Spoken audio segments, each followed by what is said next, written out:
Welcome to the first episode, the introduction to Build Together, a podcast, a community, and a creative space that we have created to help you. I'm Michael Gutelli, co-founder, general contractor at Clark and Aldine, alongside Danielle Gutelli. I am also co-founder and principal designer here at Clark and Aldine. We're at our studio here in downtown Plymouth, Michigan. Here we are. And we've recorded in the past, never on video. This is the first time we've done a podcast on video. So if you're listening on audio, this will be live on YouTube. We'll obviously have clips to share on social, but we have multiple experiences for you. We are really excited to be here. So I guess let's start with how we ended up creating this podcast and what we're looking for it to bring to you guys. Michael and I have really honestly been toying with a podcast for a decade. Yeah, it's been a decade, but really Build Together has been in our minds for 2 years. Fair. And if we're being honest, Danielle's pushed forward and I've pushed it to the side. We really want to create a space selfishly for us to have the opportunity to grow and learn and share alongside of you. And then both of us, especially me, are really looking to build a community of people that we can educate and grow alongside. And that's what I'm really hopeful that this opportunity will bring for us. I think in both of our past careers, which we'll get into soon, we've had the pleasure and just blessing of being surrounded by a lot of great people who helped us grow, who helped mentor us, gave us a shot. And as we've gotten into this world as our 8th year in business in remodeling, new construction, interior design, we've been so fortunate to meet so many great industry colleagues who are really pioneers of the next step, the next evolution, the next generation of building and design. And they've helped us a lot along the way. And in turn, through our own channels, our social, our site, really since day one, we've wanted to give back and with a mission to leave this industry better than how we found it. I've been in the construction field a total of about 20 years of my life, give or take. I started as a laborer at 14 in St. Louis, where I was born and raised. Obviously, I own a construction company. The way things used to be done and the way things are done now is completely different. We do not believe in gatekeeping. We believe in helping. We don't see anything as competition. We see it as collaboration and community. And we're hoping that we can get back and kind of build that with this podcast. I think that really sums it up. So to kind of dive in a little further of our backgrounds, in case you're literally brand new to us, you're finding us on this podcast, you haven't followed us on social, you really just don't know anything about us except for this showed up in your feed and you thought you'd give it a listen. Michael and I own and operate Clark and Aldine, which is a design build firm. We are design, build, and interiors. So that means that we service the entire process of construction. So for those who may not they may see the term design build, may not know what it means. I'll break it down to you and then get into the interior portion. So design, we actually have to come up with a plan. Design is a good word for a plan. What are we going to construct? What are we going to build be in the next phase? That design portion, that planning portion is space planning, architectural drawings, renderings, breathing life into a concept or an idea of what a client wants or what they envision, right? We put a lot of time into that. We call it our pre-construction, right?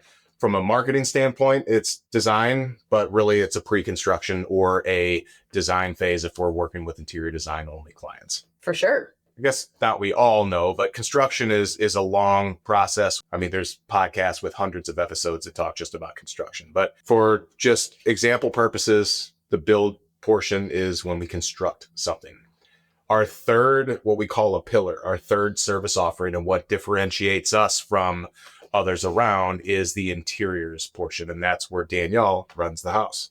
And so in that portion, basically what we are doing is, I believe we're turning your house into a home.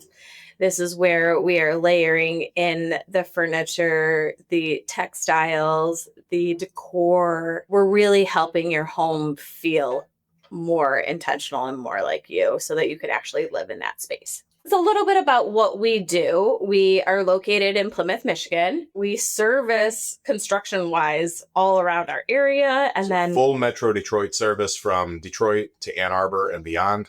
And then as far as interior design services go, we can do global, that. baby. Global. We're global. But then outside of that, this is actually, as Michael kind of touched on from the get-go, this is a second career for both of us. And what I find so incredible about it being that second career for the two of us is that this is a very intentional choice that we have made. So many of us are in careers that at 18, we made a decision of what we were going to do with the rest of our life. 18. That's so wild for me to think, especially knowing that we have a 12-year-old right now. Yeah, 18-year-olds should not necessarily be in charge of their futures quite yet. So some have done a great job, though. So just is what it is. But I think that what I'm getting at here is that while you make this decision as an 18-year-old of this is what you're going to do, who you look like at 18 versus who I look like now at 42 is a very different version of Look me. just as good, though, if not better. I think you look better. Well, she's right, because we grow so much. I mean, you doubled your life, more than doubled the amount of time you were on Earth from 18 to 42. A lot of things change. You experience life. You go to college. You start work. You meet me. Best thing that ever happened to you other than our kids. Best. We get married, have kids, buy a house, buy another house, start a company. Every experience is added to it just makes us different people. Yeah, but what I see so often is that people get stuck in what they chose at 18 and they feel that they've committed so much of their life to it that they can't make that jump. It's the push to go to college. Not even that, Michael. It's like, there's a big push to go to college, though. I think that it's changing, and it certainly doesn't impact everyone who goes through high school, but there is a big push that the next thing you do is go to college, and then you start work, and then you get married, and it's this whole traditional rollout. Here's the plan. No, while I agree with that aspect, what I'm saying is that so many people get into a career, and then they feel stuck in that career. Fair. That's where I'm going with this, is that... Which is even more true after going to college, because you got a degree and you're paying your school loans and you're Fair. like, okay, I'm in advertising. Now I want to switch and I want to go into something completely different, but I have these school loans. This is what I was taught to do. How do I get a job doing this when I currently do this? I don't have experience. And then you basically people talk themselves out of it and they don't take a chance. Yes. Like we took a chance. And so that I think is where I was going at. Yeah. So to give you more information about the two of us and the chance that you're like, hey, what the heck did you do before you got into owning your own Danielle business? was a zookeeper. It was not a zookeeper. She was a teacher, which sometimes can feel like a zookeeper. Oh my goodness. I did teach school. I taught school for 10 years and I taught elementary school and I absolutely loved that job. Every minute of that job I loved. Okay, probably not every minute. Not every minute. But I did love that job. And it very much became a part of who I was, my own identity. And that was really hard when I left teaching to be a stay-at-home mom. That was hard. I felt like I had lost part of my identity. And then I was a stay-at-home mom, which I feel so grateful that I had that opportunity to do that. But really quickly into that, I felt like I was losing myself as well in just motherhood, which is not hard to do. And then came this awesome creative outlet for me. So the creative outlet was a blog, which is Clark and Aldine today, but it all came down to stepping into something that was really scary, fearful, unknown. And I feel like a lot of growth has come from those moments in my life. For sure. And let's take a really quick step back. So Danielle was a teacher in suburbs of Chicago, lived in the city of Chicago. And I moved from St. Louis when I was 20, almost 20, like a month before my 21st birthday, to go to college. And I got a degree in advertising, and I was in the experiential marketing and advertising world when I met Danielle. Spent 10 years about in the advertising field in Chicago, and then brought up this grand idea of let's move to Michigan. This is about 6 months. Enzo had been born for 6 months. He we were getting close to this summer break for Danielle during that year. And I was like, let's move to Michigan, be closer to family. She said, you're crazy. And we actually witnessed a shooting happen in our alley in Chicago. We didn't see it happen. We heard it. Chicago police were right on the scene, so it was all good. But that was the moment where she was like, okay, I think I'm ready to explore this. And I got a job offer like in 2 weeks. That was paying me more than we made combined in Chicago. So we had a lot of conversations about it because obviously Danielle went to school for this. She had a degree. Enzo, was a little over a year old at this time. And we wanted another baby. And it was kind of like, we're going to move. She'd have to go through recertification and all this. And she's just like, I don't want to do this. I want to start something creative. I just want to be a mom. I was making enough to provide a very comfortable life for us. Danielle was holding down everything at the house to make sure that our life was good there. So I don't ever want to come across or be that person like I was working and Danielle was like, no, we were both working. I just got paid a salary for it. And Danielle put in the grunt work being a mom of 2 at home. I just raised human beings. No big deal. While starting a blog that she claims for 2 years only her mom and me read. But obviously the analytics told a different story. And that is how we trickled into really me going back to construction, and the 2 of us stepping into it together for the first time was when we bought our first home here. We remodeled it. That's my background. That's what's really interesting when you just said that is you're saying us stepping into it for the first time. And I think that it's us stepping into it formally for the first time. That's fair. Your story or your life really doesn't make sense as you're living it. Like, it just feels like, oh my gosh, there's this and this and that. But like when you really start to like trickle back and look at your life, when you play it backwards, it makes a lot of logical sense. And so the reason I'm bringing this up is that when Michael and I first moved in together, and we were the psychopaths that painted every wall. Dude, we had no business doing this. We ran up credit card debt. It just showed the passion for it. But we moved into this brand new building, brand new condo, hadn't even been lived in yet. We helped the owner pick out the window treatments that were going to go, the blinds that were going to go on the windows. And we got approval to paint. I put in dimmer switches and screwless plate covers. I picked out paint for every single room. And we switched to fans. Yeah. We switched lighting fixtures.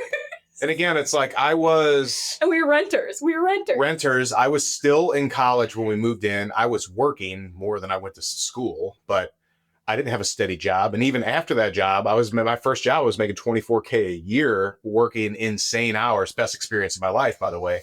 And I learned a lot. And I say that, I'm going to sidebar really quick. I say that to say, in Chicago in 2008, that was my first official salary job of making $24,000. A quarter of that went to the engagement ring that she wears right now that took me a year and a half to buy. And I was as happy as could be working this job. So I say that to say, I understand times are challenging, things get more expensive, but the highest paying job is not always the best paying job. And I think that goes for everything across the board. I was making nothing but the happiest I'd ever been in life, having an absolute ball. And it was the best experience. And I left that job for a higher paying job. And I hated it. Hated that. And then I quit 6 months in and started my second entrepreneurial journey with my friend Corey, but that's another podcast down. But anyway, I say that all to say we were young kids, 26-ish years old in Chicago, living paycheck to paycheck, spending our money on not even renovating or remodeling, just sprucing up our rental condos and apartments. We were living in for a year. So that they would feel like us. So they'd feel like us. So then when we moved to Michigan and we actually started blogging about it, I think that's where it started. That was the first official. To feel like, oh, well, maybe we kind of do know what we're doing, or maybe people are intrigued by this. Well, the internet is intrigued by this because they're coming to the blog to see what we're up to. And so that turned into you getting your builder's license. Which, mind you, I was getting my builder's license, doing all the coursework at night as I was the head of global content strategy for a prominent brand in the Detroit area. And I'm not going to name it. Do your research if you want. But insanely time-consuming job, and being a dad and being a husband and still remodeling our home, getting my builder's license, working out and taking health seriously. All of those things were happening simultaneously. So yeah, and then I learned we from got her. our first client. I learned from her. She was able to manage her time doing all these things during the day. I'm like, how the hell are you getting all this done? All I did was go to work. Yeah. I don't know. I don't know what to tell you. So we had one client down the street from us take a chance, remodel their basement. We lost major money on that project, but we learned a lot of education. In business, you're going to lose. You're going to lose jobs.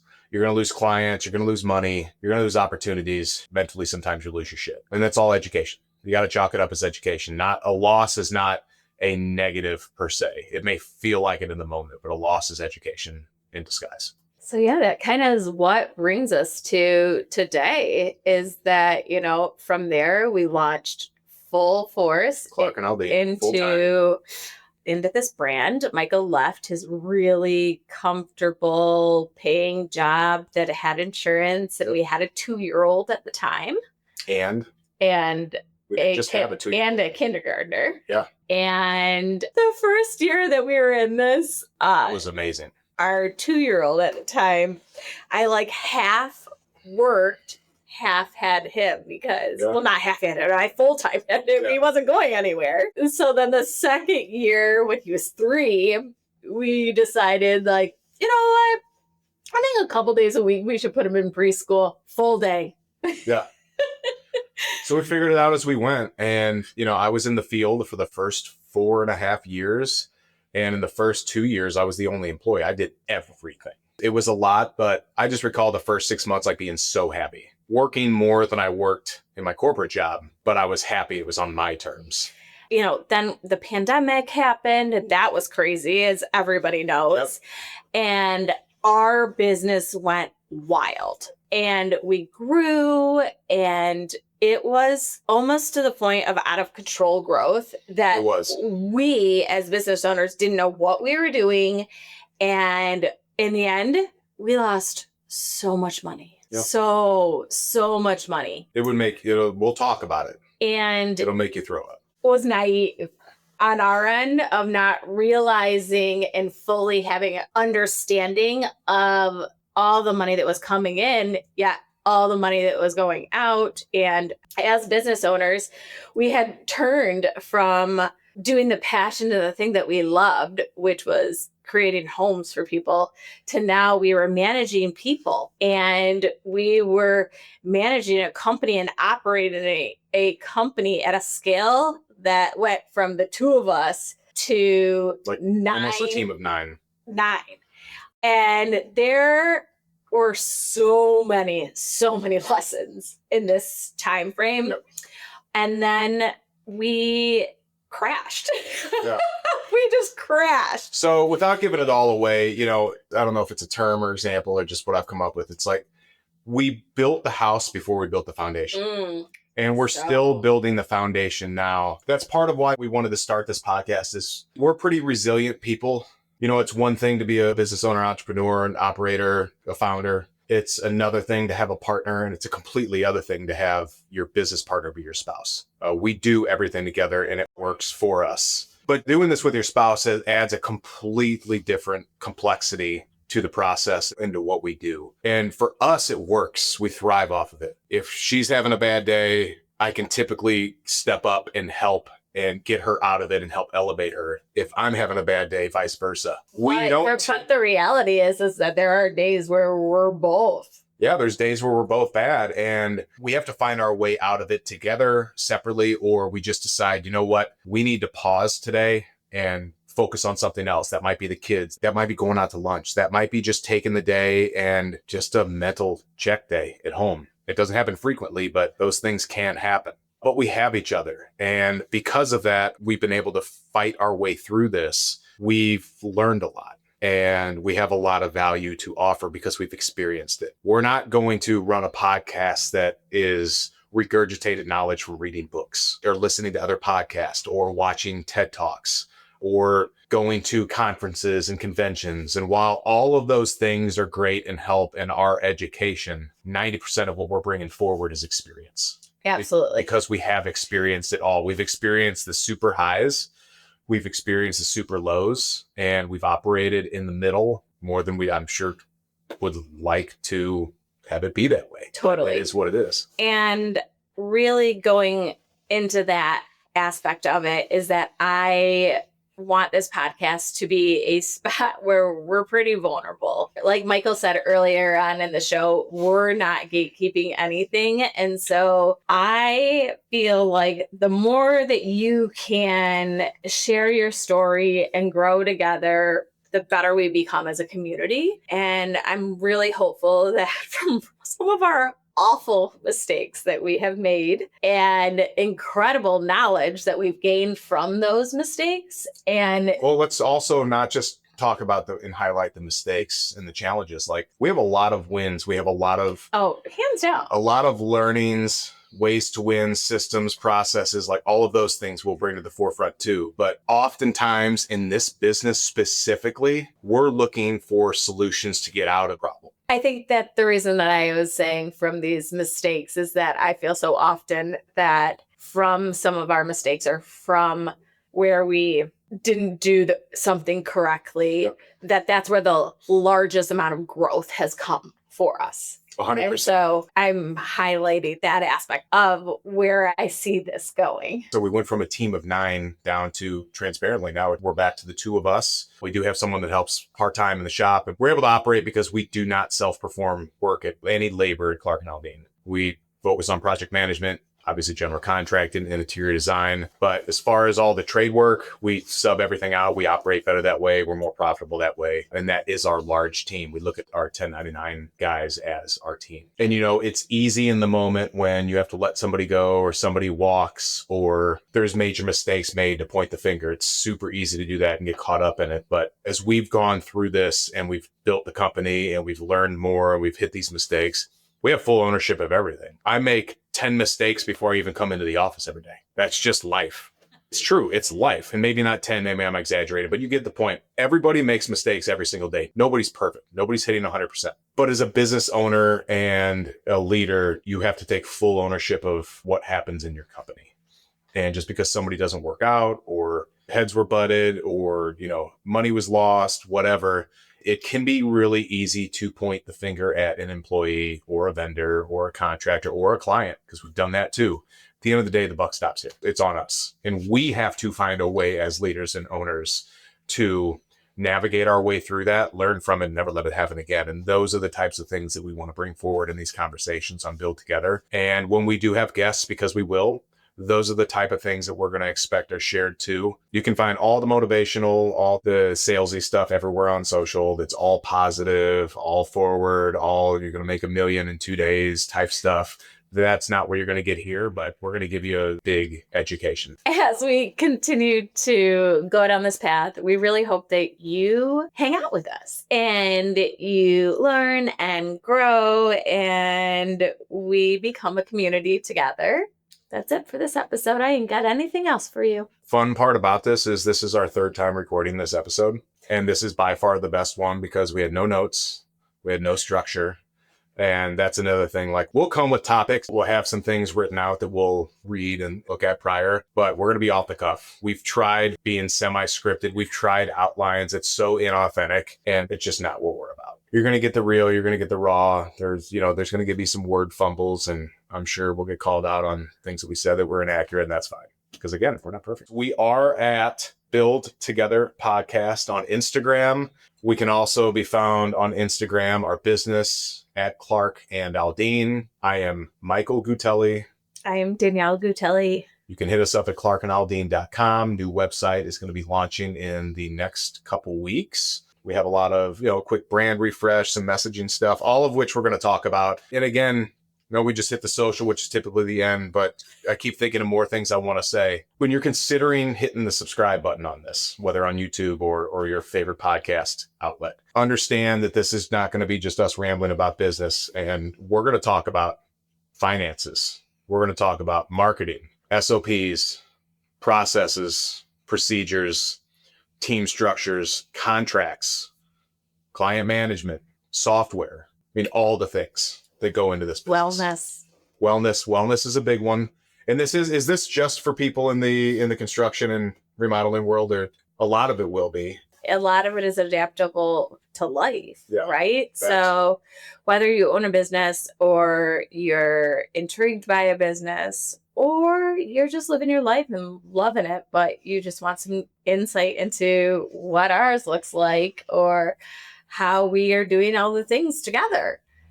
That's why it's Build Together. 'Cause We're do it together. here to build a community and build together because you guys, guess what? We're all better when we do it together. That's right. All right, you got all the info. I hope you enjoy this. Hit the subscribe button, hit the like button, follow us, show us some love, and until next time. Peace.